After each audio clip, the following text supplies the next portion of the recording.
سلام دحن متانا እግዚአብሔር ይመስገን እግዚአብሔር ሕያዊው ያብያውነቱን ምሕረቱን ዝተለዓለኸ ኣብ ህይወት ኣለና እግዚአብሔር ይመስገን ኣብ ቤቱ ክንርከብ ድማ ኣእመን ጸጋን ረኺብና ኣለና እግዚአብሔር ይመስገን ሃሌሉያ እስከነዚ እግዚአብሔር እዚ ክነምልኾ ኢና በዚ መዓልቲ እዚ እግዚአብሔር ይመስገን ንስሙ ዝበቃ ንዕኡ ዝግባእ ኣምልኾ ክነቕርበሉ ኢና እግዚአብሔር ይመስገን كندت السوزرد عنان كندت زبزحلنا محرت كونت زي كونه قلنا جي أبير تزلنا خن أرجو لينا جي أبير مسكن تنخلو تبقالاتنا نقولو تزفلتنا يو نجي أبير كن أرجو لينا جي أبير مسكن أملاخك أبيدنا زلو إذا حتنا ذهبنا إذا حتنا نموسي تأمرات كبر بومسلالي أبيد كان تيرلو እግዚአብሔር ይመስገን አብካለ ጻፍካ ናቤት እግዚአብሔር ክትመጽእ ሆለኻ ጥራይ ካይትምጻ ድትሓስይስ ከምጻ ኢሉን ከም ሕጊ እስራኤላውያን ከም ዝሃቦም ርኡ እግዚአብሔር ይመስገን ኣብ ቅድሚ እግዚአብሔር ዘለና ዝወሃብ ሃሊና ንእግዚአብሔር ክነመስግኖ ወዕለቱ ውሬቱ ክንመለስ እግዚአብሔር ይመስገን እስከ ብርድኢት በዚ መዓልቲ እዚ እግዚአብሔር تبيدنا زلو تخنبلو زدلنا معناتو سنو دمصنا خسمعو يبهجو እግዚአብሔር ይመስገን እታፍቱቲ ኣብቲ ተሓቢኣትሉ ዝነበረት ከላ ከማንሲ ድምጻ ብህግ ድምጻ خسمع ይብህግ ነይሩ እትፍቱ መሃሊ ዘላ ማለት እዩ ኣቲ ኣብቃኡራ ዘለኺ ይብራምሽ ድምጻ خسمعني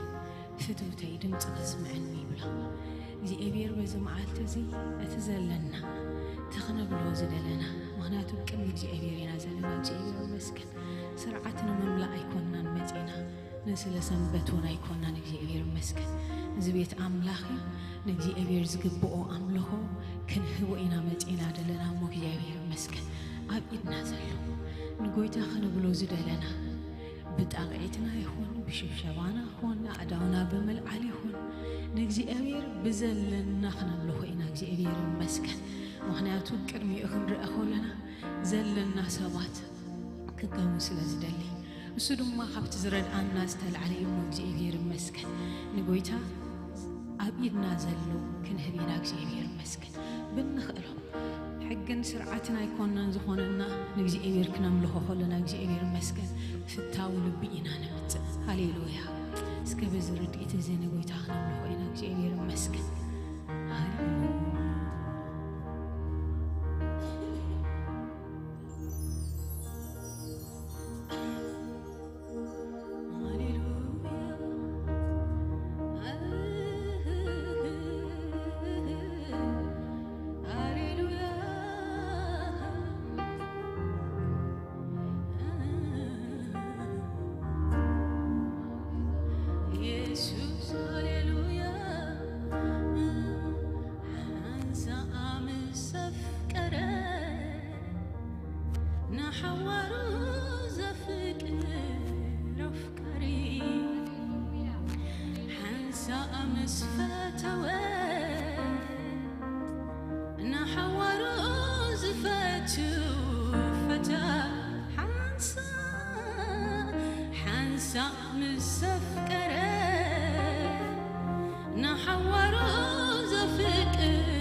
نحور زفت فتاوي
ሃይማኖት ዘይጠልቅ ንዘመናት ኣብ በረኻ ንስቶዩ ኣብ ከተማ ንስቶዩ እበይነይ ንስቶዩ ብስሕወተይ ንስቶዩ ኣብ በረኻ ንስቶዩ ኣብ ከተማ ንስቶዩ እበይነይ ንስቶዩ ብስሕወተይ ንስቶዩ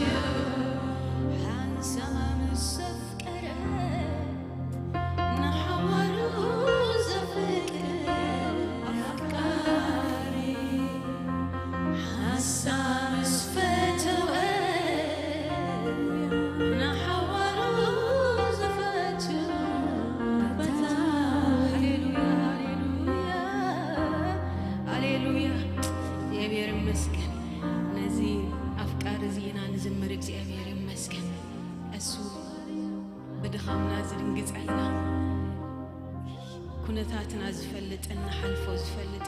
ኣምላኽ ስለ ዝኾነ ንዑና ነምልኽ እግዚአብሔር ይመስገን። ሃሌሉያ ሃሌሉያ ሃሌሉያ። ጌታ ተባረኽ። ነመስግነካ ልዕል ነብለካ እግዚአብሔር። ሃሌሉያ ሃሌሉያ።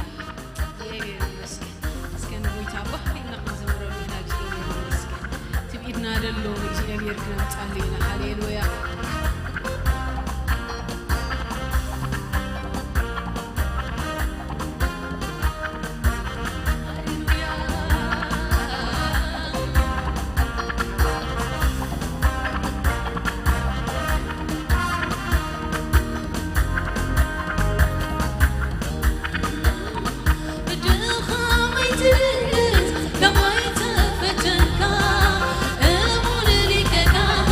ሰማያት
ሃሌሉያ ክብርና አምላክ ይሁን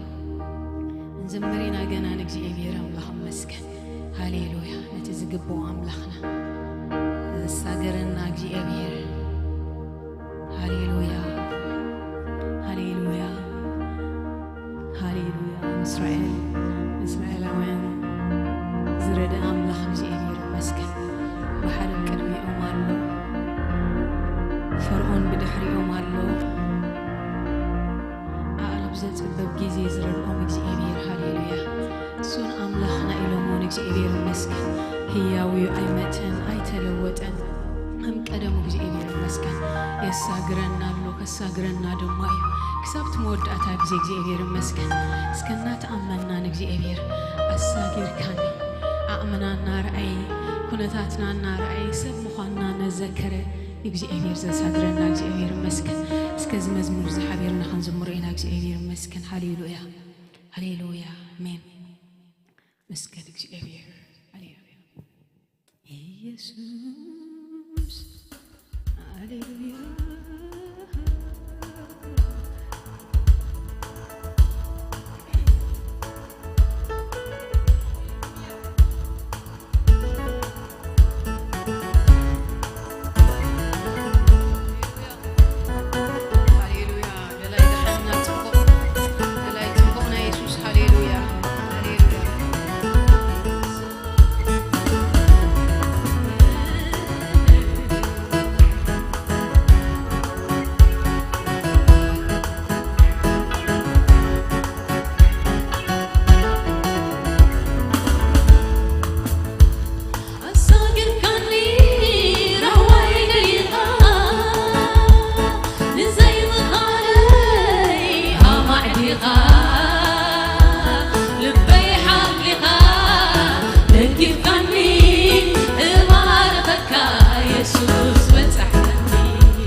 Jesus بتزحلقني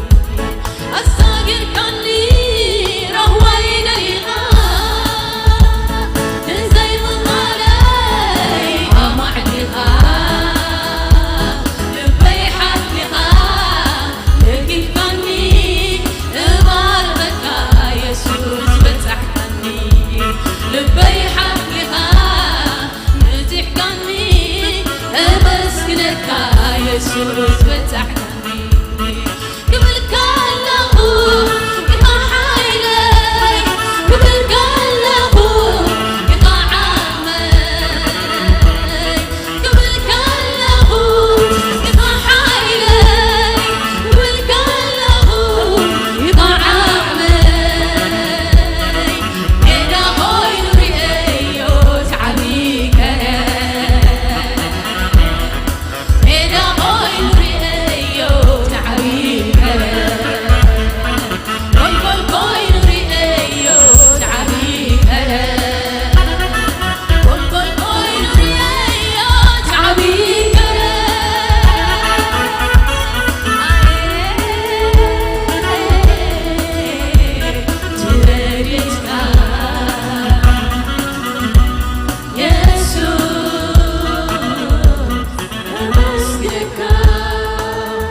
እግዚአብሔር ይባረክ።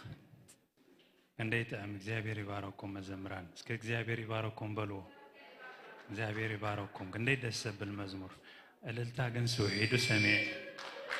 እልልታ እልልታ እልልታ እልልታ ጻዕዳ ክዳን ተኸዲንኩም ምስ ጎይታ ኢየሱስ ክትኮኑ ዘይደል ሰብ የለን ሓቀ ታዳ ዝህልህልህል ኢላት ነቕሩ ዓዊልኩም እስከ ሓንሳ እልልታ እልልታ ጎይታ ይባረክ። ኢየሱስ ክርስቶስ ጎይታ ኢየሱስ ክርስቶስ ጎይታ ክብርን እግዚአብሔር ይሁን። ካብዚ ዝዓቢ ነገር ወላ ሓደ ይብልና ምስ ኢየሱስ በሓደ ኮይና ጻዕዳ ክዳን ተኸዲንና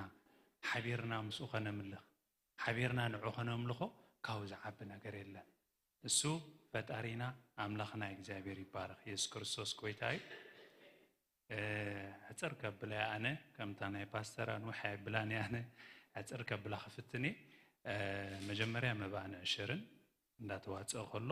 ሓደሽቲ ዘለኹም ሓደሽቲ ዝመጽኹም ዘለኹም እስኪ ሓደሽቲ ዘለኹም በዚ ወገን ሓደሽቲ ዘለኹም ኣለኹ ኩላና ነባራቲና ሓራይ ኣብ በዚ ወገን ከ ሓደሽቲ أو حد منكبل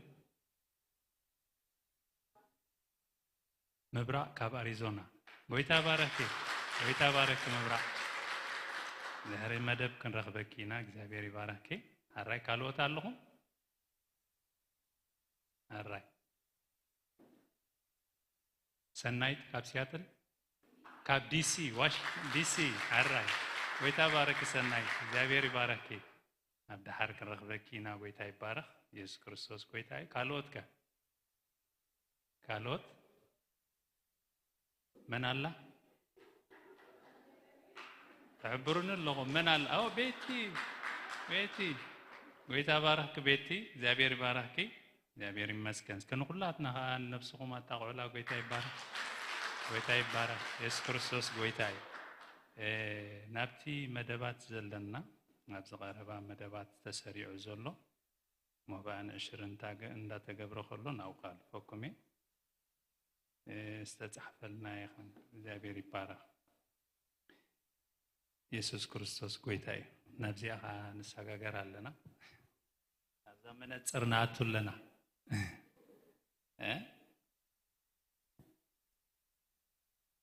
قويتاي بار عرا مدبات زلنا بزغربا وان مدبات زلنا مجمريا لما انتي نايدقنا عبيتنا اشتون اب جولاي 10 شعاته اسك 10 شعاته ريتريت وصيوم አለው እግዚአብሔር ይመስገን ካብ ኦገስት ክልተ ድማ ዓመታዊ ፒክኒክ አለውና ኣብታ ዓመት እንካይደሉ ቦታ ይዝኸውን ዝጅመረሉ ሰዓት ድማ ሰዓት 10 AM ናይ ንጎሆዩ ከምቲ ኩሉ ግዜ ንገብሮ ስሩዕ አገልግሎት ስግደትን ጥምቀት ማይን ገለወናይ ሳልሳይ ካብ ኦገስት 13 ክሳብ 16 ዘሎ ቸርች ኮንፈረንስ አለና ነዚ ኮንፈረንስ ዘገልግለና ድማ ነቢ ወገኔ ሃንዱ ይባል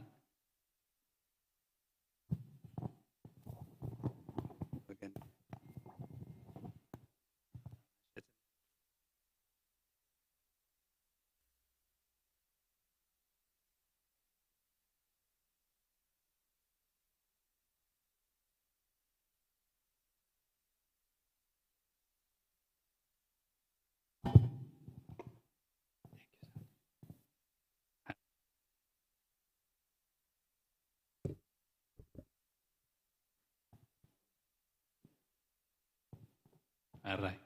እግዚአብሔር ይመስገን ካብ ኦገስት 13 እስከ 16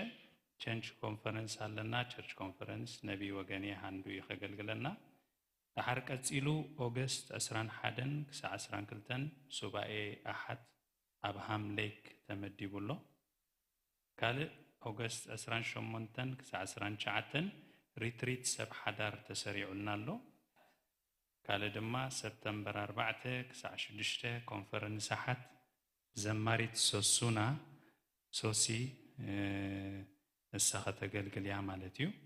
ሰፕተምበር 7 ክሳዕ 13 ሃገራዊ ጾምን ጸሎትን ሶሙን ይዘሎና ካለ ኣብ ኖቨምበር 14 ቀዳም መዓልቲ ኻ ዓመታዊ አኼባ አገልገልቲ ዝጅመረሉ ሰዓት 5 PM ቆምኻለና ካለ ኣብ ኖቨምበር 28 ስሩዕ መደብ ሰብ ሐዳር አሎና ኣብ ዲሰምበር 19 ድማ ስሩዕ ዓመታዊ አኼባ አባላት ሰበኻ ማሕበር አሎና እግዚአብሔር ይመስገን ጎይታ ይባረክ መጽሐፍት ድማ ሰለስተ መጽሐፍቲ አለዋ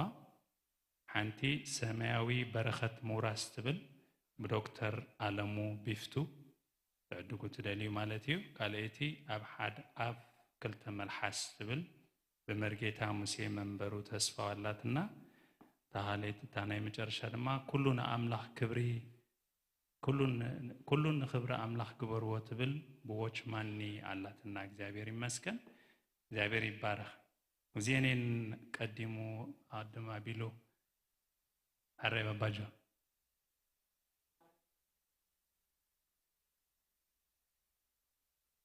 او ساتريفا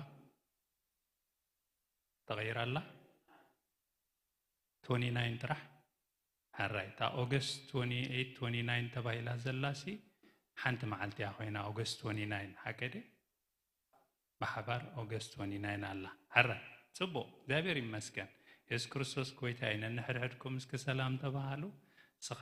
ምሳይ በመላውካ በጣም ሕጉሴ ስኻ በምሳይ ሰላውካ በጣም حقوسي እግዚአብሔር ይመስገን አሜን አሜን አሜን ጎይታ ይባረክ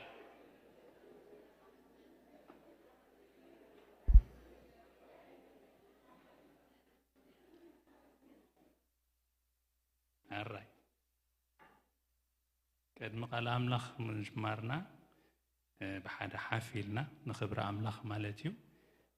ጸሎት ክንገብርና ብድሕሪኡ ናብ ቃል ኣምላኽ ተዳሊልና ዘለኹን ከይዲና እግዚአብሔር ይመስገን እስኪ ልብና ናብ ኣምላኽ ኣድኒና በእስና ዘይኮነስ ልብና ኣድኒና ናብ እግዚአብሔር ነቕረብ እግዚአብሔር ቃሉ ክገልጸልና ትደራሲ በዓሉ ክገልጸልና ውሽጥና እሱ ኸርስርስ ጸጋ ክመልአና እሙሱ ክዛረብ ንሕና ድማ ሰማዕት ክንከውን ክረድአና ንጸሊ ቅዱስ እግዚአብሔር ኣምላኽ ነመስግነካ ኣለና እግዚአብሔር ኣምላኽ ነዚ ሕጂ ተመዲብልና ዘሎ ኩሉ ስኻ ክትዛረብ ንሕና ድማ ጽን ኢልና ክንሰምዕ እሞ ኸነተግብሮ ዝኽእል ሓይሊ ናይ መንፈስ ቅዱስ ድማ ናባና ኸተዝንብ ክንወፅእ ከለና ሓፊፉ ዝኸይድ ዘይኮነስ ኣብ ልብና ተሪፉ እግዚአብሔር ኣብ ኩሉ ስጉምትታትና ነዚ ሒዝናያ ንኸይድ ክኸውን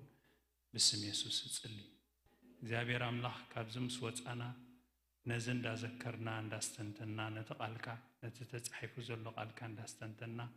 እንታይ ይብለና ከም ዘሎ እንዳስተውዓልና ክንከይድ ብስም ኢየሱስ እጽሊ እግዚአብሔር ደራሲኡ ስኻ ኢኻ እሞ ነቲ ድርሰቱ ድማ ብልክዕ ትገልጸልና ስኻ ኢኻ እግዚአብሔር ስለዚ እቲ ድርሰቱ ካባኻ ንጽበለና እግዚአብሔር ምግላሕ ክኸውን ምግላጽ ክኸውን ምርዳእና ምስትውዓልና ፍልጠትና ሁሉ ብጸጋ ኣምላኽ ክኸብብ ብስም ኢየሱስ ጸልያለሁ እግዚአብሔር ኣምላኽ ነዞም ሰማዕትን ዝኾንና ኩላህና ቃልካ ካፈል ከለና ድማ ንስኻ 30 60 100 ዝፈሪኹ ትገብር ብስም ኢየሱስ ንጽሊ እግዚአብሔር ንቃልካ ባርኽ ንስኻ ተዛረብ ንሕና ድማ ሰማዕት ንኹን بسم يسوع ጸሊና አሜን እግዚአብሔር ይባረክ ከፈሉ ወይታ ባረኩም በጣም ዘሐጉስ መልእኽቲ ኣብዚ ሰሙን ዘሲ ጾይሎ ከሳላስል ከለኹስ ኣብ ምድራዊ ህይወትናስ ብዙሕ ነገር ኢና ንሓልፍ ሓቀ ዘይሓልፍ ካባና ወል ሓደ የለን ብዙሕ ነገር ኢና ንሓልፍ ገሊኡ ጽቡቕ እዩ ገሊ ድማ ጽቡቕ ኣይኮነን ሓቀ ክንሰግር ከለናሲ ኣሳጊሩን ንኽንብል ከለና ዘሳገረና ነገር ስለ ዘሎ ይምበር ስለ ማለት ኣይኮናና ኣሳጊሩኒ ክንብል ጸኒሕና ማለት ዘሳገረና ነገራት ሳሎ መዓት ዕንቅፋታት መዓት መሰናኽላት በጣም ብዙሕ ዝኾነ ህይወት ኣሎ ነዚ ኸሳግሩና ኢሉ ዘቐመጦም እግዚአብሔር ድማ እንተ ተረፈ 4 ተንሰለስተ ጥራሕ ከተቕሰን የሎሚ ተሓንቲ ቤተ ክርስቲያን ትበሃል ተሓንቲ ካልአይቲ ድማ ቤተሰብ ታሳልሰይቲ ድማ ቤት ትምህርቲ እያ ስለዚ በዚ ክንከይድ ከለና ክንሓልፍ ከለና ታራብዒቲ ገድፈ ተንሰለስተ ቤተ ዝበሃላ ግን ነቲ ናይ ህይወትናስ እንዳቀረጾ እየን ዝኸዳ ኣብ ቤተ ክርስቲያን ተመጺና እንታይ እንዳቀረጸና ይዝኸይድ እቲ ሞራላዊ መንፈሳዊ ህይወትና እንዳቀረጸና ይዝኸይድ ሓቀይ መንፈሳዊ ምድላብና መንፈሳዊ ምዕባይና እንዳጎሰየና ይዝኸይድ ቤተ ክርስቲያን ብኾሚና ናብ ቤተ ክርስቲያን عند إلا نخيت منفساوي هيوتنا سكودولو غيكون تا نفسن تا منفسن سي كي تتسمع مليساخت مقب سلازلوا أو نمقبو نقر سلازلنا سلازلو مالتي إسرائيلاويان ندقوم قرصوهم كلو تنسلسز تقوم لنبورو بحلفة تقندقن بيت مقدسيا ناب بيت مقدس دقوم يوستوهم من البات 10 سكع زغونو كقواسيو متصنحمو دحر نأملخ أركبك الله دحر هجي أنا قسنتي ودي نابخ يركبوا له زغل عيلهم نابت بيت مقدس يركبوا مالتي أنا نسخاتكم بزح زقاسينا نجار الله مالت عبدك صبوا زقاسينا الله حم أدم زقاسينا الله كفو قاس الله حياة قاس أدم الله أب كل مسرح مالتي أبيت مرتد تخركم أب كل بوتات تخركم أب قرنطس محبر كفؤات كقاسي لهم زمتو أمو جيجاز الزاربو جيجاز مهروم منقوم أتيوم قالي أتوم تنسائي يلن بمبال تزاربو انتاي لوان باولوس قالي خاتكم سي تنسائي موتان يلن تبلو اللخم أب قدامي كورنطوس مراف 15 قطر 11 خلتن قومي لو مالو قنت تنسائي موتان اللو دحرتايلو حما عركنتسي نتصبق لماد يدفو إلوه تاي مالتيو تعركنت محزنت تقبروسي مستم تنسائي يلن زبلو عركنت تغيركاس نت تنسائي اللو الكازا أمن كاسي كتفؤوس يخول يوم بمبال نجيروهم مالتي حجب زا مدرزيا بزح عينتي زقواسينا بزح زقواسينا نجرالو أبيت تمرت زقواسينا له أبكال زقواسينا له صبغات እግዚአብሔር ዝነዶም ጓሶት ነሮም ኢማም አቡሊ ኪዳን ሐቀ ገለ ምጠቀስኩም ለይዶ ዳዊት ንጉስ ዳዊት ሙሴ استفلالي ጓሶት ይሉ ዘቀመጦም እግዚአብሔር ባሕዝብ ብሎ በእግዚአብሔር ባሕዝብ ብሎሞ ንእግዚአብሔር ዘዓይ ጓሶት ነሮ እዞም ጓሶት እዚአቶም ግን ፍጹማት አይኮኑ እዞም ጓሶት እዚአቶም ግን ጌጋ ዝርኮቦም ጓሶት እዮም ሽሕኳ እግዚአብሔር ተናአዶም ደስተበሎ ግን እንታይ በእግዚአብሔር ልክ ከምት ዝደልዮም ፍጹማን ኮይኖም ጌጋ ዘይብሎም እሞኻ ፈጺምካ አበር ዘይተረኽቦም ጓሶት አይኮኑን ሐቀይ ይጋገዩ ይወድቁ ይትስኡ ከምዛ ዓይነት ይነሩ ህይወቶም አነ ሕያዋይ ጓሳኤ ዝብል ሓደ አይነበሮም ሐቀይ እንደ አላሁም ደምሳይ ሓደ ጥራሕ ይኮሙ ክገብር ዝኽእል ንርእሱስ ክሌም ክገብር ዝኽእል አነ ሕያዋይ ጓሳኤ መን ይተይለኩም መን ትብሉ በቃ ኢየሱስ ክርስቶስ እግዚአብሔር ወይካ ኢየሱስ ክርስቶስ ሐቀይ እንደ አነ ሕያዋይ ጓሳኤ ክብሉ ዘይክእሉሉ እንታይ ስለዝደኸሙ ከምኡ ክኾኑ ስለዘይክእሉ እዩ ልክዕ ከም ኢየሱስ ኮይኖም ክጓስዩ ስለዘይክእሉ ብዙሓት ኣለዉ ሐቀይ ወለድና ኣለዉ አቦ አደ መዕበይ ዘዕበይና ሰባት ጓስዮምና ሐቀይ ትጉስነቶም ግን ደረት ኣለዎ ብድኻምን ብብርትዕን እዮም ጓስዮምና ከምኡውን ፈለጥትና ዕሩኽትና መሓዙትና ከዓ ብድኻምን ብብርትዕን እዮም ጓስዮምና ሐቀይ ድኻም ርከቦም እዩ እንደገና ከዓ ብርትዕ ከዓ ርከቦም እዩ ሓያል ጎን ኣለዎም ድኹም ጎን ኣለዎም መምሃራና ዝነበሩ ትምህርት ቤት ዝክሩዎም ሰባት ኣለዎ ዶ መምሃራን ኣብ እምሮኹም ዝመጹ ሕጂ ዝመጸኩም ሰባት ኣለኹም ሐቀይ ናይ ማትስ ቲቸር አታግደፉ ናይ ባዮሎጂ ቲቸር ግደፉ ዝመጸኩም ሰብ የለን ዘገርሙ ዓይነት መምሃራን ዝጓሰዩና ናብቲ ላዕሊ ንኽንበጽሕ ሲ ዝደገፉና ኣለዉ ግን ከምዚ ዓይነት ደጋፊ ግን ያይኮኑ ከም ኢየሱስ ዓይነት ደጋፊ ግን ወላ ሓደ የለን አንተ ኣለኹም ዶ مسكر لهم بك بخوميو أنا حيواي غواساي حيواي غواسا أنا زبلة سينغولاريا نتصل قطريا بزحات غواسوت كم زنبورو تأفي ويكونن يسوع كريستوس جن كما يزبلة حيواي غواسا والحدي بالكمن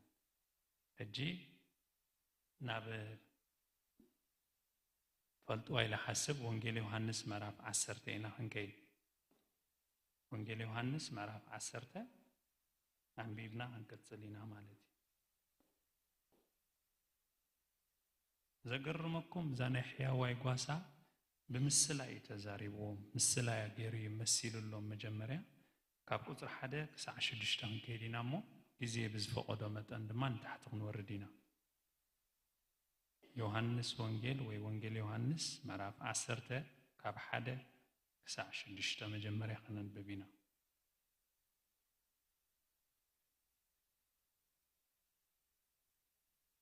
اتي ناب دنب اباقع باف دقزي اتو بخالق وغن زحكور نسو سراقن قحيلان كم زخنه بحقي بلكم الله اتي باف دقزي اتو قنا نسو غواسا اباقعو نو تحلاو دقه يخفتلو اتنا باقعون قالو يسمعه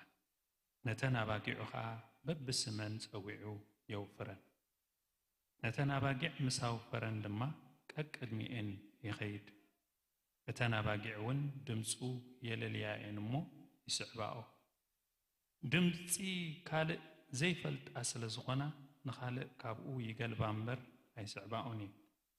يسوس ازم السلازي مسللهم نساتهم كنا نتتزاربهم هاي استوعلوهم زقرم حدا جزء مسلاتات مسلوم ويسوس كريستوس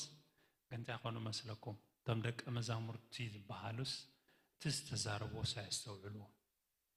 أبتقرني مسلات لحكي هما أقواسا أنا لازم اللي هما أقواسا هاي تفضلوا عني هم مالتي مش كابر حق يملس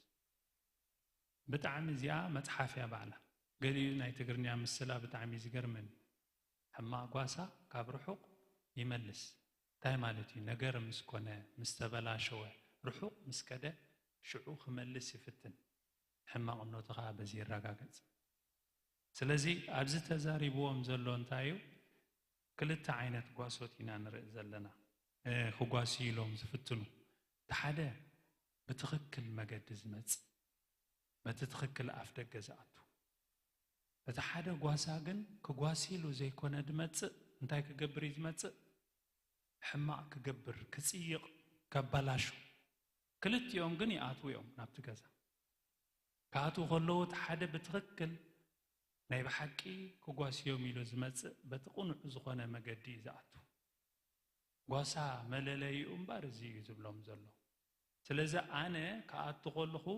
كم تخالق بخالق بوتا حقيرة أيكون كون زاتو سبن دارا أني بقلتي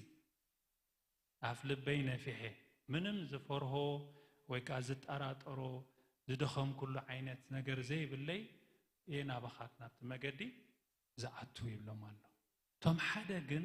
كوم يكونون من يوم تدعيلكم من البات قمت أتوم منفساوي مرحت تباهيلو ما بتجزي تدسوا عزنبرو فريساويان صحفتن اسكي وانجيل يوحنس أو آخر لهم معرف شعات تقصر عن حدا نوعنا أو أمساد الله يسوع كريستوس بلوم مالتي تزجرمنا توم كازي يسوع دما عورات انت تخونس حاتيات هاي مخونكم النيرو حجقنا نرئي اللونا تبلو اللخم سلازي حاتياتكم تصنعين بربلو تزجرم كاسي عورات مخانهم سايفلطوني تزفلطوني رومسي من الباتكو عم حاشا زملاء نجر يفسس سنبر مليسكايت مولوني حكي بادو عترو دما ما يكفس السول للكا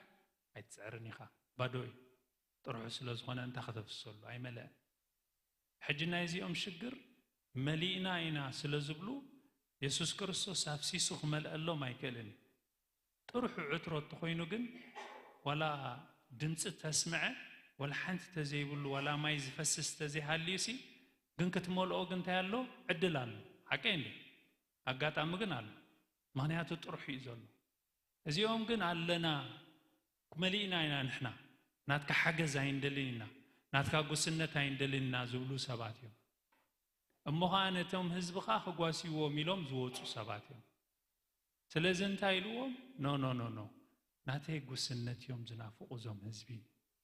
أنا حياواي قواسا زبحال معرقستو هابنس حياواي قواسا أنا كبلو زخلسي أنا ترح بيني معناتو أنا بقلت سيئز خيد بحبب أي كيدني بتخكل يزمتكم كسرق إلى حقيرة يمتسني يزبلهم زلوا مالتي بدحريو كتلا بيلو أبزي حنت الله أبرك بلا بدك كريو إن غلنا جن كبرها زلني أبزي الله انتهي تيلكم تقصري حمش 4 زلا 4 حمشتن نتناباقع مسافرن لما كلمي إن خيد تناباقعون دمس يلليا إمو سعبا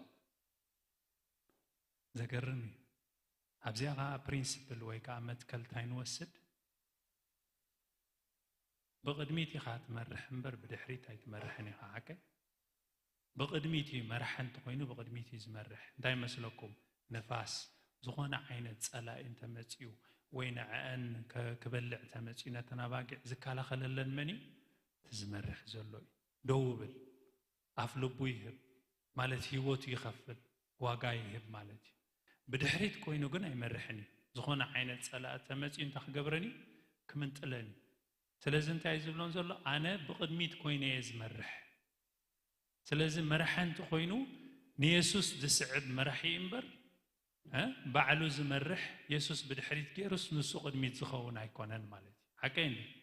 كومو قاتيمكم مالدو يسوس بدحريت تقبرو اسخاها نقدميت توص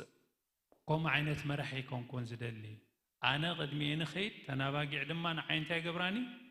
يسعباني أقرأ يختلا حجي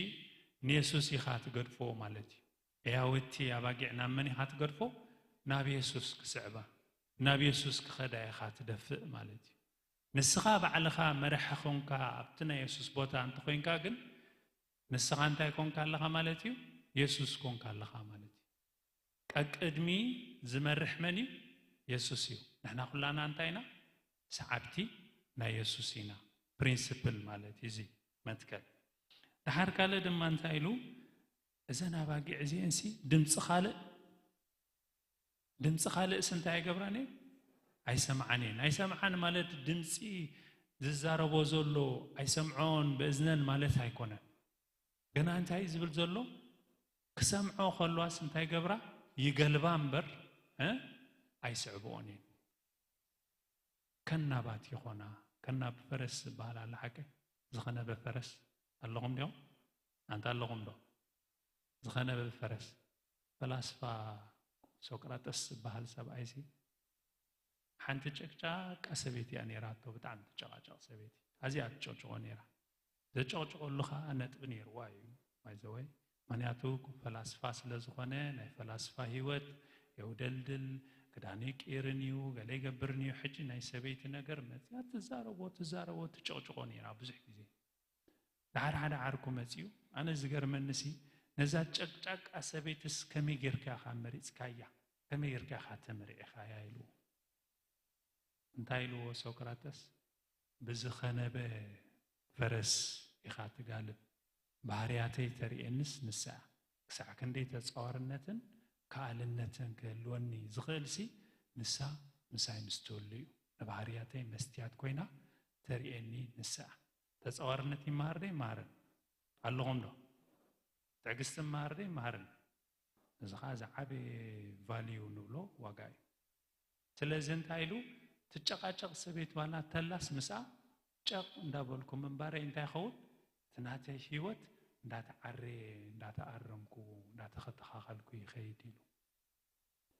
ኢየሱስ ግን ቆሙ ይገሩ ይኮነን ዝመርሕ ዝሕጉስ ነገር እንዳጨቅጨቅካ እንዳሸገረካ ይኮነን ዝመርሕ እንታይ እንዳገበረ ዝመርሕ መስለኩም እንዳሓቆፈ እንዳደንገጸ እናተኻናኸነ ሓቀ እናተኻናኸነ እናሐለወ እንዳፍቀረ ይዘብለካ حبابيلو دمص اكاسي እንዳፍቀረ እንዳመለሰ እንዳማሃረ كمو عينت غيرو زحسي ولا حدا يلن نغصل كبرهلنا يملسو زعبات حياوي قواسا شعو يسوس كان بحدش بلو تدغباغي انا خمزخونكو بحق بلكم الله توم قدمه يزمص كلاتهم سرقتن وحلتون يوم تناباغي غنا አይሰምዑምኒ ተደጋ አነ ባይዛ አትخدحن ካአቱን ወጽን ሞጋሰይውን ክረክብዩ ሰራቅ ብጀካ ከሰርቅን ከሐርድን ከጥፍን ይሉ አይመጽኒ አነ ገና ህይወት ምስተረፉ ምን ተخرخ ባይዝ መጻቁ ደግማይ አነ ገና ህይወት ምስተረፉ ምን ተخرخ ባይ ዝመጻቁ ተሕያዋይ ጓሳ አነ ተሕያዋይ ጓሳ ህይወቱ بجا أباقيعو يحلفا اتبعال عسبقنا قواسا زي كونس اتنا باقيعون زي تريتو تخلا خمت سكولون ترائي نتنا باقيع حديقون يهدم تتخلا دما نتنا باقيع يزارفن فحون يبلن بعال عسبي يمو يهدم قد تنا باقيعون يبلون أبزي حمشتا كواليتي نا يسكرسوس رئينا ويكا بحريات حدا انتا يكبر بجا أنا حياوي قواسا مخاني ملكتين تايم نتناباقي عيلس بجا هيوتي يهب تزقرم نقركو تناباقي أنا نسخاتكم نكو يقب الناس لزخونا يكونن بجا هيبو انتاي سلزخونا ترحي بجا زبزلو فقر سلزخونا حياوي سلزخونا أبزي عن تقيدنا حياونت سلزلو بجا زب برز قب أنا آزياتهم سيني بحكي كو مسوات خفل اللوم زلوم سبات يوم إلو أيكونن مسوات خفيلولنا حقين لي اللهم دم ساي كلاتنا بدلنياتات كلنا أبرومين تايزو المعرف حمشته صلاته كلنا حقين لي صلاة እግዚአብሔር كلنا سي بفقرناتون تاغيرو በጃ ህይወቱ ይህብ እዚ ሕያዋይ ጓሳ ዘበሎ እዚ እዩ ማለት እዩ እተኻለ ድማ እንታይ ኢልዎም ኣሎ ኣብዚ እንታይ ኢልዎም ኣሎ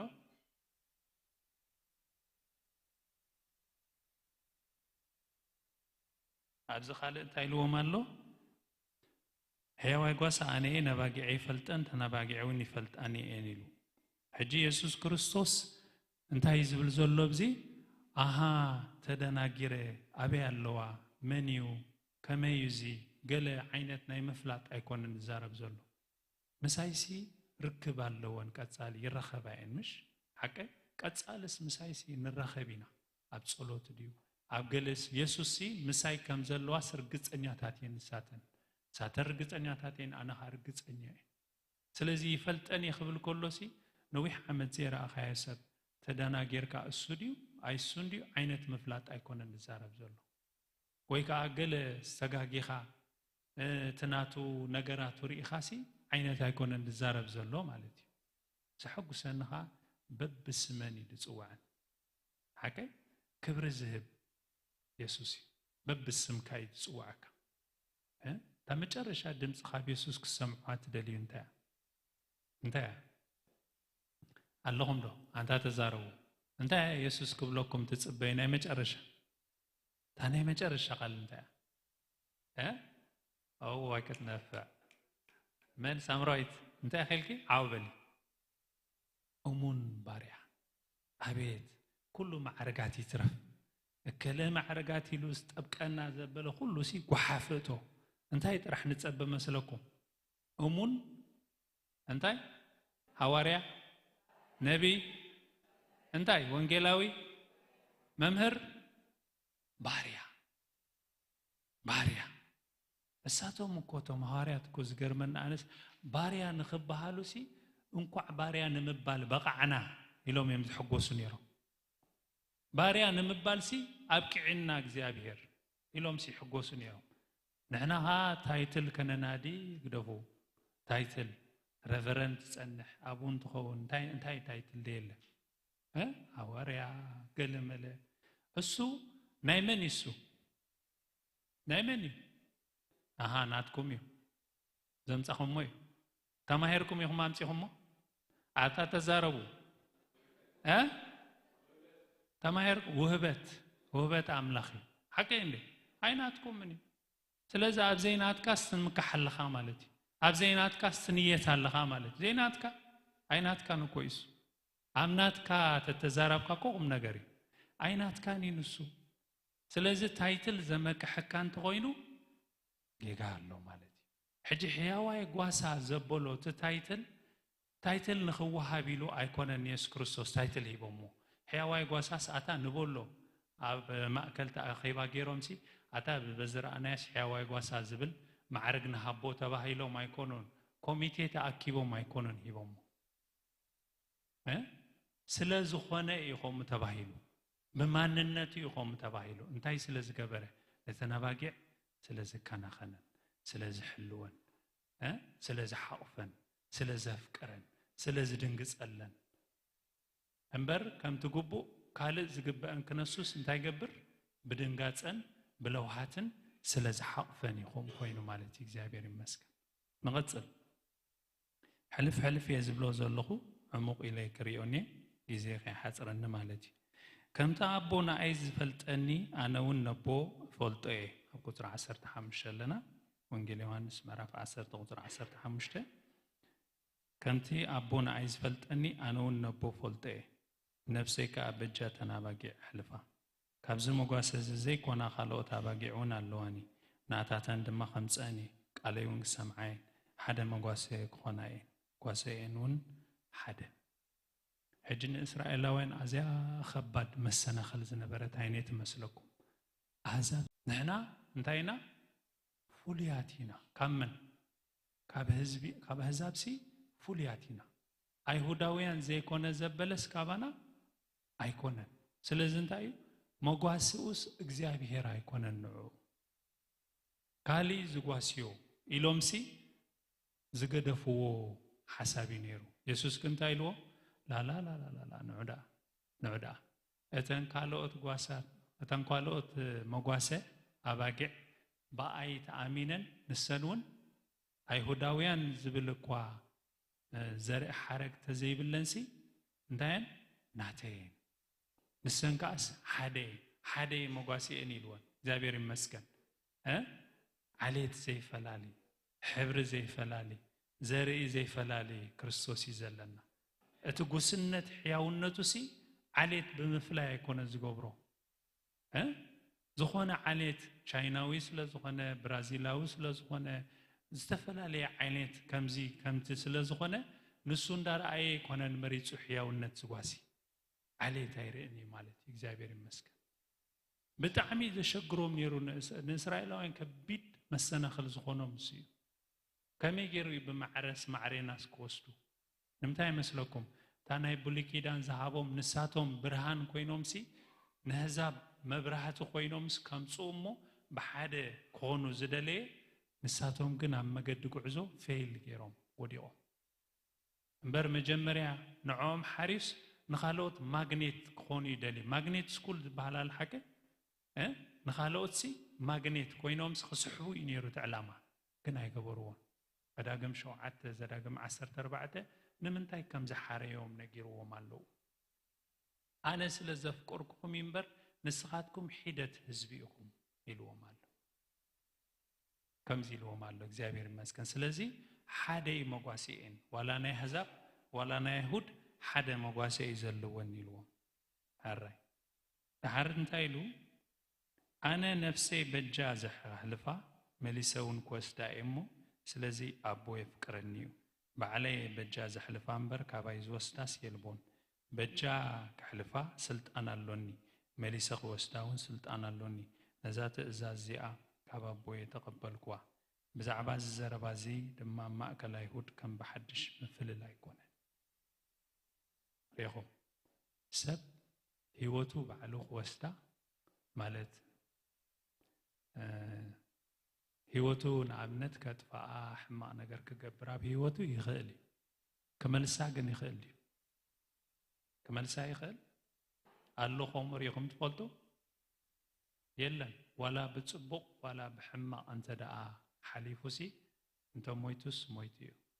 ሓንሳእ ሞት ብድሕሪኡ እንታይ ትፅበየና ኢሉ ዕብራውያን ምዕራፍ 9 ቁጥሪ 27 ፍርዲ ካልእ የለን ክመልሳ ይክእልን እዩ ገለገለ ሰባት ሞይቶም ዝተንሱ ኣልኣዛርሲ ቀምስ ቀባርኡ እዩ ኣዕሊሉ ዘገርም ኮይ ዝቐብርዎ ድመፁ ትገዛ ኮፍ ኢሎምሲ ምስኣቶም ስዕሊሉ ታከለ ኣብዚ መፂኻ ከመይ ሰንቢዶም ዝኾኑቶም ህዝቢ ኮፍ ኢሎም ክቐብርዎ ኢሎም መፂኦም እንዳበኸዩ ከለዉ እስካብ ሞት ተንሲኡስ ምስኦም ከዓ ተመሊሱ ኮፍ ኢሉ ከምዚኦም ዓይነት ሰባት ኣሎ ግን ተመሊሶም እንታይ ገይሮም እዮም ምሶም ሞይቶም እዮም ንህይወቶም ዘምፅኣ ነታ ህይወቶም ዝመለሳ ኸመን እዩ የሱስ ይበዓሉ ስለዚ ኣነ ህይወተይ ምስ ጠፍአትሲ ባዕለይ እታ ህይወትሲ ከምፃእ ኣነ ባዕለይ ፈቒደ ዝሞት ዘለኹ ድሓር ነማ ነታ ህይወተይስ ባዕለይ ከምፃእ ዝብሎም ዘሎ ባዕለይሲ ከምታ ጠፍአትሲ ዳክገብራ ክወስ ከመልሳስ ዝኽእል እየ እንታይ ዝረድአና ዘሎ ብኻልእ ኣዘራርባ ሰብ ክገብር ዘይክእል ኣምላኽ ጥራሕ ክገብር ዝኽእል ኣነ ኣምላኸ ዝብል ዘሎ ብኻልእ ኣዘራርባ እዚ ከዓ መምርሒ ካብ ኣቦ ተቐቢለዮ ዝመፅኹ ካብ ሰማይ እዩ መምርሒ እዚ ዝብሎም ዘሎ እግዚአብሔር ይመስገን ምናልባት መዘምራን ሕያዋይ ጓሳት ትብል መዝሙር ተላትኩም ሕያዋይ ጓሳት ትብል ትፈልጡ አንዲኦም ሓቂ ኣለኹም ዶ ያ ሳተዳለዉ እሞ ሓራይ ድሓር እንታይ ኢሉ ብዛዕባ ዝዘረባ እዚ ድማ ማእከል አይሁድ ከም ብሓድሽ ምፍልል ኣይኮነ ኣቤት እዚኣ በቃ ኣማነት ተባሂልካስ ኢየሱስ ኣነ ኣምላኽ እየ ምስ በለካስ ኣነ ድላይ ክገብራ ክእል እየ ንህይወተይ ኣነ ኣምላኽ ስለ ዝኾንኩ ምስ በለካ እንታይ ኮይኑ ኣብ መንጎኦም ምፍልል ኣይኮይኑ እቶም ገለ እንታይ ኢሎም ሽዑ ካባታቶም ብዙሓት ጋኔን ሒዝዎ ይዓብድ ኣሎን እንታይ ኢልኩምዎ ኢኹም እትሰምዕዎ በሉ ዝኸፍአ ሓጢኣት ትገብሮ እንታይ ይመስለኩም ንኣምላኽ ከምዚ ዓይነት ፀርፊ ምፅራፍ ዝኸፍአ ሓቂ ከማ እንዳ ትብል ኢየሱስ ክርስቶስ ተአምራት ከገበር ኮሎስ በናይ መንፈስ ቅዱስ ኃይል እንዳገበረ ኮሎስ ነተናይ መንፈስ ቅዱስ ኃይል በመንታይ ዝገብሮ ይሎሞ በመንታይ ይሎሞ በኤልዜቡል አረም ጎይታ ባረካ በኤልዜቡል በአጋንንት ሐለቃ ይዝገብሮ ይሎም ዳር በድሕሪ አንተ ሪኦም ናይ አይሁድ ምብዕዛዝ ደው አቢልዎ በምስላኽ ምህር ጀሚሩ በድሕሪያ ምዕራፋት ዘላሲ እዚአቶም እንታይልዎም ከምዝን ዝበለ ሰብሲ አብዝ መሬት ጥራሕ ዘይኮነስ አበይ አይደገሉን ይሉ ዝገበርካ ተገበርካ ከምዛ አይነት ብድዕ ዘረባ ክትዛረብ ይብልካ ናብ ቅድሚ ኢየሱስ ማለት ዝበልካ ተኾንካ እግዚአብሔር ይመስገን ዳር ካልኦት ግና ዘረባ ዕቡድ አይኮነን ጋኔንዶ አይንት ዕውራት ክኸፍት ይካሎ ይበሉ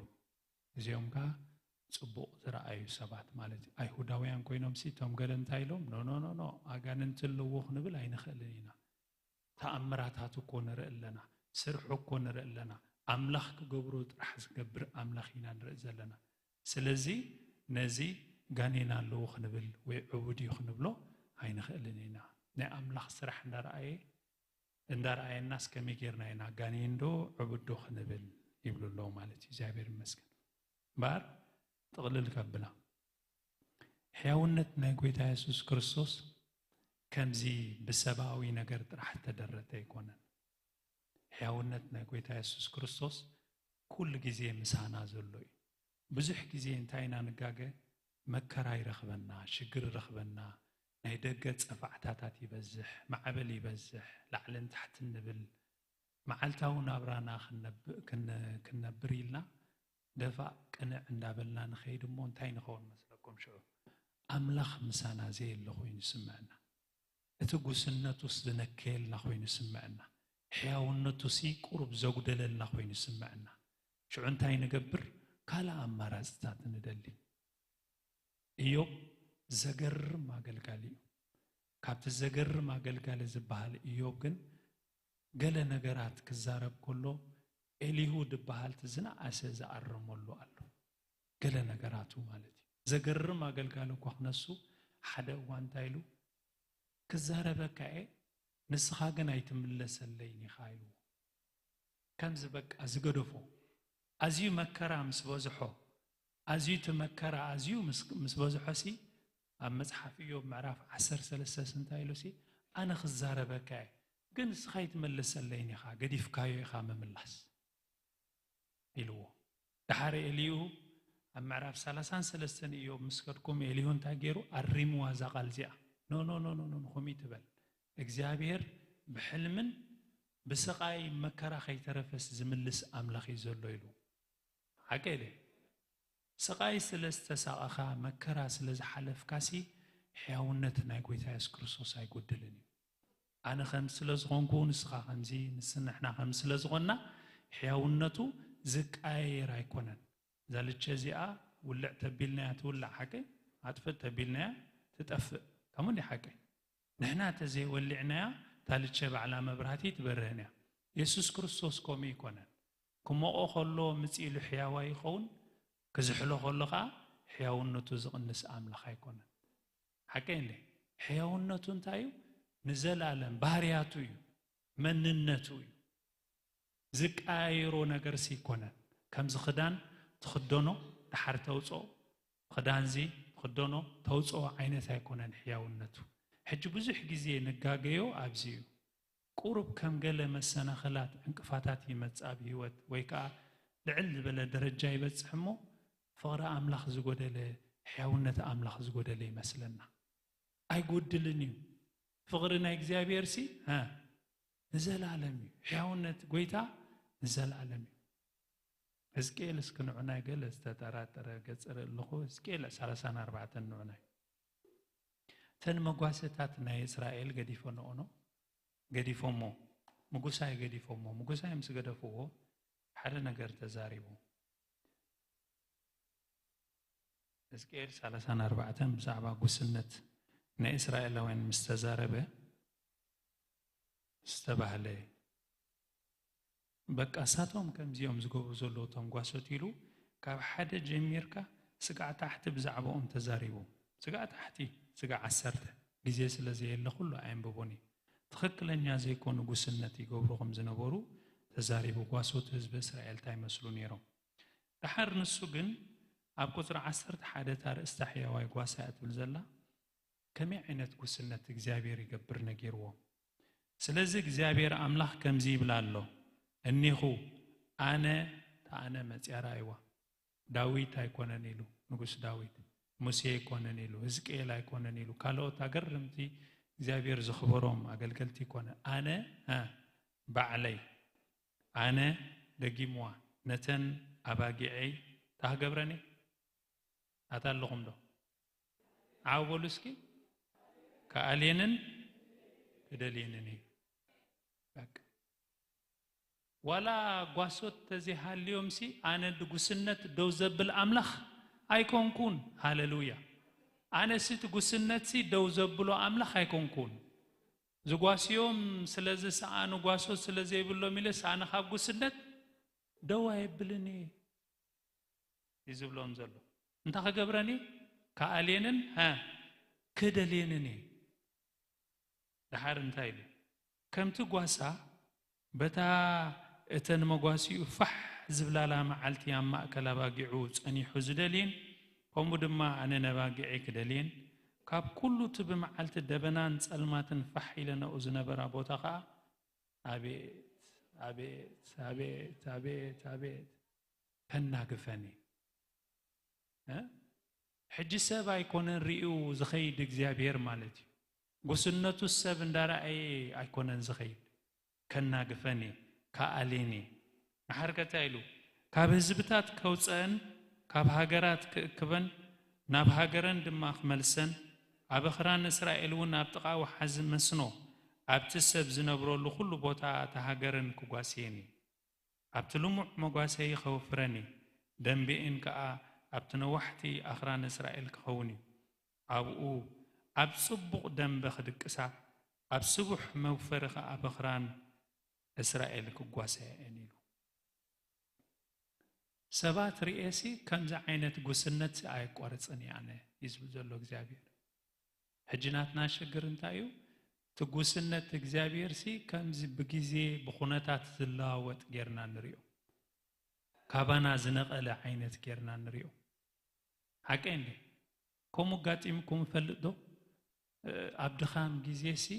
እግዚአብሔር ብዘገርም ኩነታት ጎሲስ ዘሳገረኩም ሰባት ኣለኹም ዶ ኣታለኹም ዶ በቃ ደኺሜ ኣነ ሕጅሲ ከመይ ጌረ ኣነ እግዚአብሔር ኣብዝን ደኺመ ኣለኹ ትብሉ እሞ ዘገርም ዓይነት ጌሩሲ ትጉስነቱስ ኮፍ ብለኩም ትርኢ ሓቀንዲ ከመይ ጌረ ሓሊፈዮ እዚ ኢልካ ምልስ ኢልካ ምስ ረኣኸያስ ለካ ጉስነት ናይ እግዚአብሔር ሲ ዝለዋወጥ ኣይኮነን እግዚአብሔር ጉስነቱ ዘድክሞ ወይ ከዓ ሓደ ጊዜ ዝልውጦ ከም ዘይኮነ ትርኢ ንቐጽል ዝጠፍአት ክደሊ ኣቤት ደስ ክብል እተባረረት ክመልስ እተሰብረት ክዝንን ዝሓመቐት ከዓ ኸጽንዕ ነታ ድሰብሐትን ዝበርትዐትን ግና ኸጥፍኣ ብፍርዱ እውን ክጓስየኒ ኣቤት ኣብ ድኻምካ እግዚአብሔር ዝረድአካ ደኺመ ኣለኹ ምባል ሓጢኣት ኣይኮነን ተሓማቕ እንታይ መስለኩም ትዕቢተኛ ምዃን ኣነ መሊኤ ሰቢሐ በቃ ሕጂ ሓገዝ ዘድልየኒ የለን ክትብል ከለኻ እንታይ ገብር እንታይ ክገብር ኢሉ ንኹም ዓይነት ሰብ ሰቢሐ ኣነ እኹል እንታይ ኢልካ እንታይ ገብረካ እግዚአብሔር ከማይ እንዳትብል ዘላ ኸጥፍአኒ ነተን ድሰባሓ ንሕናስ ምንም ነገር ኣየድልየናን እዩ ነቶም ፈሪሳውያን ጸሓፍቲ ንሕና ናትካ ሓገዝ ኣየድልየናን ኢሎሞ ንክርስቶስ ነኖስኻ ደኣ ጋኒና ኣለካ ዶ ከምዝለካ ዶ ንዝበልዎ እንታይ ገይሩ ንዓታተን ግን ከጥፍእ እንዲሉ ብፍርዲ እውን ክጓስየኒ ናብኦም ክመጽእ ከሎ እንታይ ዝገብር ብፍርድን መቕጻዕትን እዩ ድመጽእ ናብተን ደኺምና ኣለና እሕሊልና ኣለና እግዚአብሔር ካብ ድኻምና ፈውሰና እግዚአብሔር ካብ ተሰበርናዮ ዘንነና እግዚአብሔር ካብ ዝሓዘናዮ ጸናንዕና እግዚአብሔር ናትካ ጉስነት ንደልለና እግዚአብሔር ንስኻ ምሳና ክትከውን ንደልለና እስኻ ጥራሕኻ መፍትሒ ህይወትና ካልእ ሰባት ኣይኮኑ ካልኦት ጓሶት ኣይኮኑ መራሕቲ ይኮኑ ገለ ይኮኑ ንዝብል ግን እንታይ ይገብር እግዚአብሔር ሕያዋይ ጓሳ ኮይኑ ይግለጽ ጎይታ ይባረኽ ስለዚ መን ሕሸና ሕያዋይ ጓሳ ሕሸና መን ይት ሕያዋይ ጓሳ ሓደ ሲንጉላር ንጽል ቁጽሪ ሓደ ናው ንኽጥምት ከለኻ ኩል ግዜ ብርትዕ ትረክብ ኣብስኹም ንይዘሎ ዝብል ዘሎ ዘገርም እኮ እዩ እተባረረት እንታይ ክገብር ክመልስ እጠፈአት ይደሊ እተባረረት ይመልስ እተሰብረት ይዝንን ዝሓመቐት የጽንዕ ከምዚ ጉስነት እዚ እዩ እግዚአብሔር ዝህብ ዝልግስ ማለት እዩ በዚ ኸዓ ለጋስ እዩ በዚ በሕያውነት ለጋስ እዩ እግዚአብሔር ኣዝዩ ለጋስ እዩ ዝበቅቕ ዓቂኑ ዝህብ ኣይኮነን ኣዝዩ ለጋስ እዩ ስለዚ ነዛ ኣምላኽ እዚ ንስዕብ ከም ዘለና ክርኢ ይግባእ ካልእ ድማ ቅድሚት ተኻልእ ፕሪንሲፕል ድማ ተኻልእቲ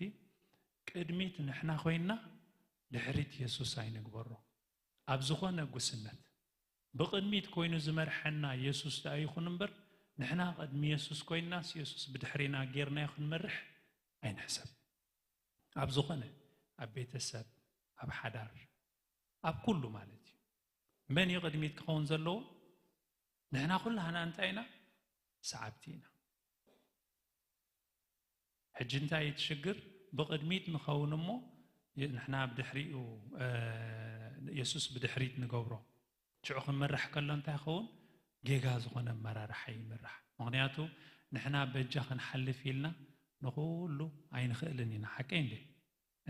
ኣብ ገለ እዋን እንታይ ክንገብር ኢና ከምታ ኣብዚኣ እኮ ኣለዋ ኣሎ እቶም ካልኦት እንታይ ገብሩ ይሃድሙ እቶም ዝሃድሙ እንታይ መስለኩም ሃየርድ ዝኾኑ ዝተቆፅሩ እዮም ቆፂርካ ጓሳ እንተ ጌርካ ማለት ኣብዚ መጽሓፍ ቅዱስ ብሎ ማለት እዩ ሃየርድ እዮም ንሳቶም በጃ ክትብ ከለኻ ግን እዚ ተቆፂሩ ይኮን ኢየሱስ ክርስቶስ ከም ዝገብር ገለ ነገር ንህቦ ነገር ኣሎ ድዩ ኣሎ ዶ ኢየሱስ ንቦ ኣታለኹም ዶ ኣንታ ዓዊልኩም ተዛረቡ ትብዎ ነገር ኣሎ ድዩ ገንዘብ ትብዎ ኢኹም ፖዚሽን ትብዎ ኢኹም ስልጣን ገለ ነገር ዘሎ ሕጂ ሓደ ግዜ እንታይ መስለና ገለ ንሕና ተዘይ መጺና ንሕና ተዘይ ሃሊና ንሕና ገለ ተኮይናሲ ኢየሱስ ገለ ዝጎድሎ ምሻሎ ገለ ነገር ዝጎድሎ ገለ ነገር ዝንከዮ መስለና ከሱ ዳ ሙሉእ እንዲዩ እሱ እኮ ወላሓንቲ ኣብ ሰማይሲ ሙሉእ እዩ ኣዚ ዝፈትዋ ምዕራፍ ኣላ ብራእይ ዮሃንስ ምዕራፍ 5 ደጋጊመ ደይ ጸግባ ምዕራፍ ኣላ 4-5 ራእይ ዮሃንስ ደጋጊምካ ዘይጽገባ ምዕራፋትን ኩሉ ኾም እዩ እዚአን ከዓ ክልተ ካብኣተን ምዕራፋትን እቶም ኣምልኾ ዘሎ ብሰማይሲ እሞ ኢየሱስ እንታይ የድልዮ ክትብል ዝገብረካ ወላሓንቲ ሙሉእ እዩ እሱ ንመን ጥራሕ ክኸውን ሕያዋይ ጓሳ ክኾነላ እንደሊ ንዓና ክጥዕመና ንዓና ክሕሸና ገለ ንምለአሉ ኢየሱስ የለን ገለ ንንክየሉ ነገር የለን ንሕና መጺና ኸይድና ዝጎድሎ ወይ ከዓ ዘብሎ ነገር ወላ ሓደ የለን ኢየሱስ ክሊር ክንኮን ኣለና ኣብዚ ንጹር ኣእምሮ ክልወና ኣሎ ምክንያቱ ገለ ንምለአሉ ስለ ዘለና ኣይኮናን ቤተ ክርስቲያን እንታይ ንገብር ንመጽእ ንመን ጥራሕ ክሕሾ ኢልና ኢና ንመጽእ ንኻልኦት ኣታለኹም ዶ ንኻልኦት ክሕሾም ኢልኩም ዲኹም ትመጹ نمن كعشو نعاي كعشن دابير مسكن سلازي أمرارحها كونوا عمرارحها يسوس قدميت نحنا خا دحريتكم كون اتصال ساكا زجبرنا تجبرنا مس يسوس عين الدافر تا دفرت قال كنس نبلا عين الدافر بدع زربا أبي يسوس أنت متينا تنقى يدلنا السنتاي فتاريو لعلاويو زخونة تخونة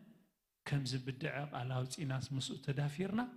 عين الزرب أنت عملوا مساتو ቶም ጸሓፍትን ፈሪሳውያንን ንኣምላኽ ኣምኑ ድዮም ኣይኣምኑን ኣብ ብሉይ ኪዳን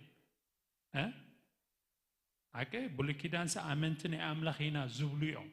ሓቂ እንዴ ግን እንታይ ዓይነት ድፍረት ፈጺሞም እንታይ ኢሎሞን ኢየሱስ እንታይ ኢሎሞ ኣንተ ኣንቢብና ኢና እንታይ ኢሎሞ ጋኔን ታ ጋኔን ኣለዎ ወይ ከዓ ዕቡድ እዩ ዋላ ንኻልእ ሰብ ዘይትብሉ ዓይነት ዘረባ ኮይኹም ኮይ ባህልን እዩ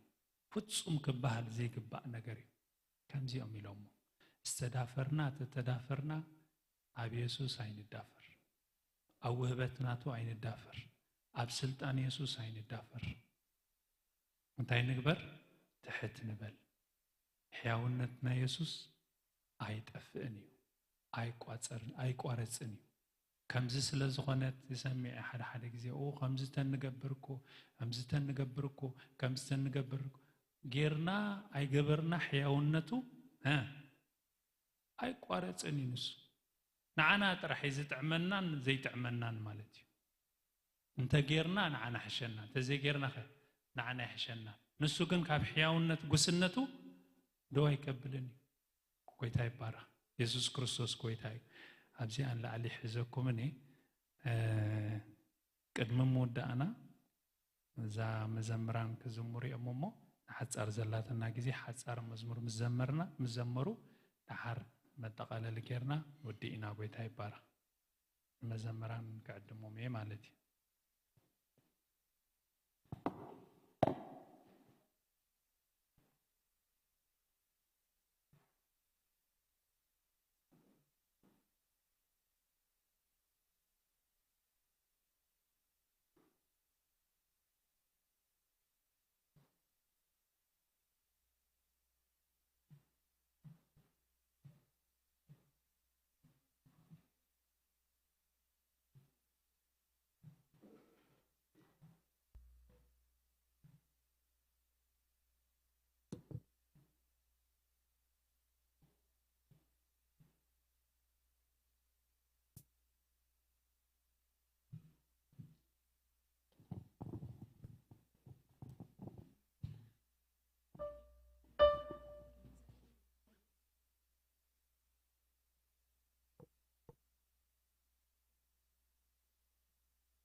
هللويا كبرنا أملاك يكون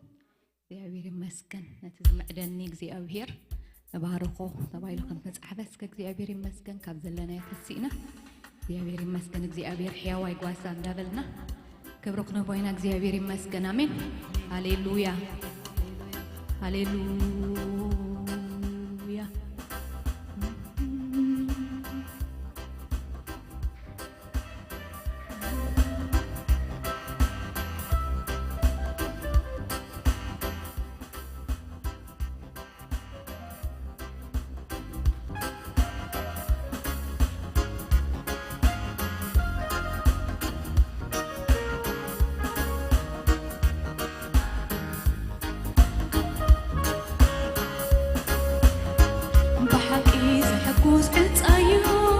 ኢየሱስ ክጓዝየካ ከም ኢየሱስ በላይ ርከብን ልብኻ ዘዕዝነካ ኣብ ትሕቲ ጽላልና ያኽናፎ ወሕስነ ጸግዒ ረኺበ ዝነብር ኣለኹ ከም ዋታ ተኸቢበ ብሓቂ ዘሕጉስ ዕልፃዩ ኢየሱስ ክጓዝየካ ከም ኢየሱስ በላይ ርከብን ልብኻ ዘዕዝነካ ኣብ ትሕቲ ጽላልና የኽናፎ ወሕስነ ጸግዒ ረኺበ እነብር ኣለኹ ከም ዋታ ብጸግኡ ተኸቢበ ሕያዋይ ጓሳ ኢየሱስ ሕያዋይ ጓሳ ሕያዋይ ጓሳ ኢየሱስ ሕያዋይ ጓሳ ኢየሱስ ሕያዋይ አቦ ሕያዋይ አቦ ኢየሱስ ሕያዋይ አቦ ሕያዋይ ጓሳ ሕያዋይ ጓሳ ሕያዋይ ጓሳ ኢየሱስ ሕያዋይ ጓሳ ሕያዋይ አቦ ኢየሱስ ሕያዋይ አቦ ሕያዋይ አቦ ኢየሱስ ሕያዋይ አቦ ለውሃቱ ካብ ሕይወት ይበልጥ ሁልጊዜ ዝርሕር ንዝተበጀዎ ህዝቢ ብምሕረት ይመርሕ ከም እግዚአብሔር የለ ከም እግዚአብሔር የለ ከም ጐይታ ኢየሱስ የለ ከም ጐይታ ኢየሱስ የለ ለውሃቱ ካብ ሕይወት ይበልጥ ሁልጊዜ ይርሕር ንዝተበጀዎ ህዝቢ ብምሕረት ይመርሕ ከም እግዚአብሔር የለ ከም እግዚአብሔር የለ ከም ጐይታ ኢየሱስ የለ ከም ጐይታ ኢየሱስ የለ ከም እግዚአብሔር የለ ከም እግዚአብሔር የለ ከም ጐይታ ኢየሱስ የለ ከም ጐይታ ኢየሱስ የለ ሃሌሉያ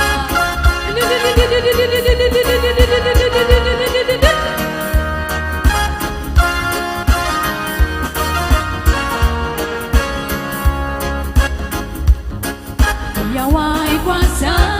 ኢየሱስ ሕያዋይ ጓሳ ሕያዋይ ጓሳ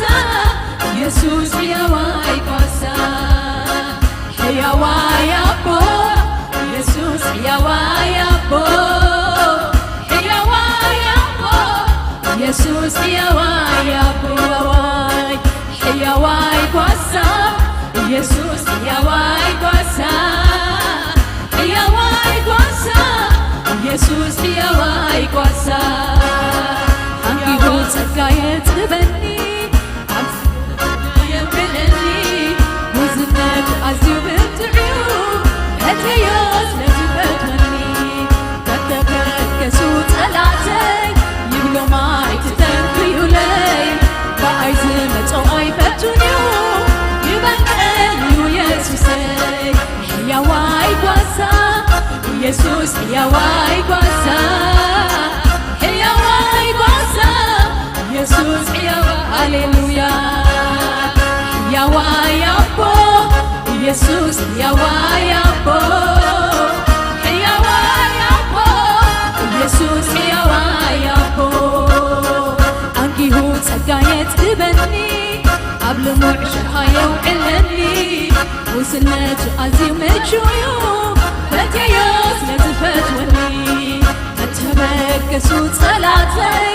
ይብሎም ኣይትተንክዩለይ በኣይ ዝመፀው ኣይፈቱን እዩ ይበልቀን እዩ ህዝበይ ሕያዋይ ጓሳ ኢየሱስ ሕያዋይ ሕያዋይ ሕያዋይ ጓሳ ኢየሱስ ሕያዋይ ጓሳ ሕያዋይ አቦ ኢየሱስ ሕያዋይ አቦ ሕያዋይ አቦ ኢየሱስ ሕያዋይ አቦ ለውሃቱ ካብ ሕይወት ይበልጥ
ኢየሱስ ያዋ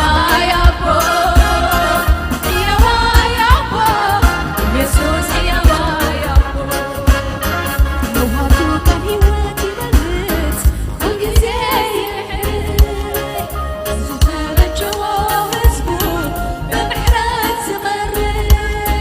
ከም እግዚአብሔር የለን ከም እግዚአብሔር የለን ከም ጌታ ኢየሱስ የለን ከም ጌታ ኢየሱስ የለን ከም እግዚአብሔር የለን ከም እግዚአብሔር የለን ከም ጌታ ኢየሱስ የለን ከም ጌታ ኢየሱስ የለን ከም እግዚአብሔር የለን ከም እግዚአብሔር ሃሌሉያ ከም ጌታ ኢየሱስ የለን ከም ጌታ ኢየሱስ የለን ከም እግዚአብሔር የለን ከም እግዚአብሔር የለን ከም ጌታ ኢየሱስ የለን ከም ጌታ ኢየሱስ ከም እግዚአብሔር የለን ከም እግዚአብሔር የለን ከም ጌታ ኢየሱስ የለን ከም ጌታ ኢየሱስ የለን ከም ጌታ ኢየሱስ የለን ከም ጌታ ኢየሱስ የለን ከም ጌታ ኢየሱስ የለን ከም ጌታ ኢየሱስ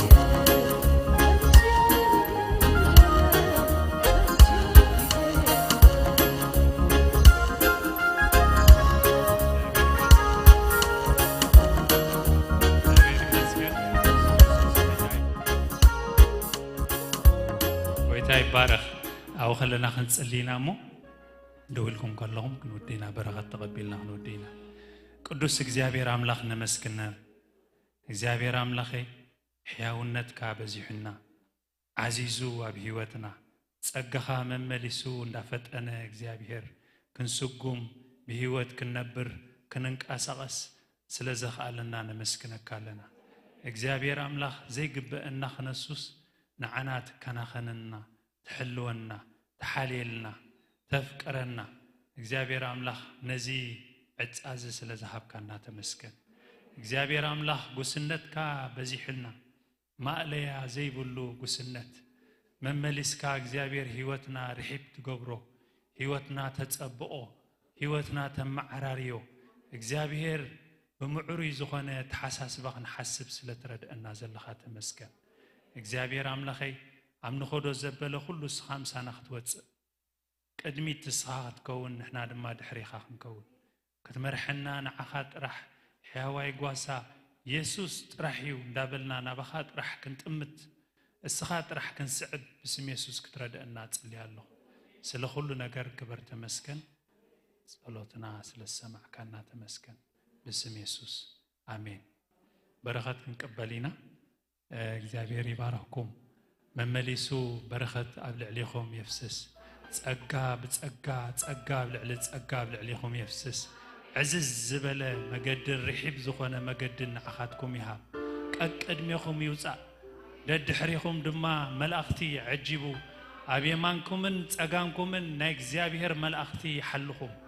እግዚአብሔር ኣብ መገድኹም ኩሉ የቃንዕ አሳልጦ ይሃብኩም ህይወትኩም የለምልም باسم يسوع بابون ودن منفس قدس تباركو مدب ودينا